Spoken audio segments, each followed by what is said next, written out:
La mycophagie est la consommation de champignons. Pour ceux qui ne le savaient pas, eh oui, les cerfs de Virginie consomment des champignons. Par contre, on en connaît peu sur les espèces de champignons consommées par des cerfs et même par la plupart des mammifères forestiers, puisque c'est très difficile d'identifier de manière visuelle des champignons à partir de fesses ou de contenu d'estomac. L'objectif principal de mon projet est de déterminer quelles espèces de champignons sont consommées et leur abondance dans l'alimentation des cerfs de Virginie à l'île d'Anticosti. J'étudie également de manière plus spécifique les effets du sexe, de l'âge, de la condition corporelle, de l'habitat des cerfs et de la date à laquelle ils ont été abattus sur la diversité et l'abondance des champignons qu'ils consomment. Il y a aussi une partie du projet qui s'intéresse de manière plus spécifique aux champignons hypogées, ce qui comprend les truffes, afin de déterminer leur abondance dans l'alimentation des cerfs.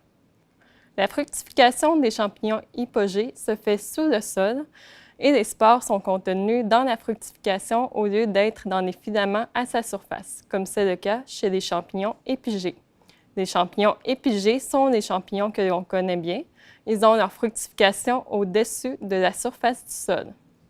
Pour répondre à ces objectifs, j'ai récolté, avec l'aide de plusieurs techniciens, les fesses d'environ une centaine de cerfs abattus en 2014 et 2015.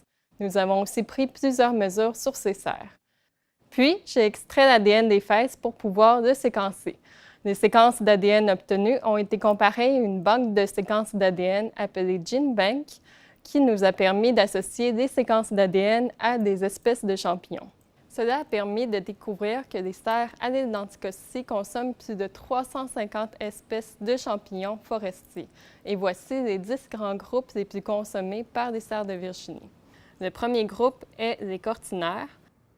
Ensuite viennent les chanterelles, les lactaires, les polypores, les bolets, les épholombes, les russules, les lichens, les champignons hypogées et les hébélombes. Parmi ces 350 espèces de champignons, il y a 15 espèces de champignons hypogées consommées par les cerfs. Nous pensons que le manque de nourriture disponible pour les cerfs, dû à leur grande densité à l'île d'Anticosti, augmente la diversité et l'abondance de champignons qu'ils consomment. De plus, la plupart des espèces d'arbres à l'île d'Anticosti sont des conifères et les peuplements de conifères sont reconnus pour leur grande diversité de champignons. Il est donc possible que les cerfs à l'île d'Anticosti consomment une plus grande diversité de champignons que les cerfs sur le continent. Je travaille actuellement à mettre en lien les mesures prises sur les cerfs et leur consommation de champignons.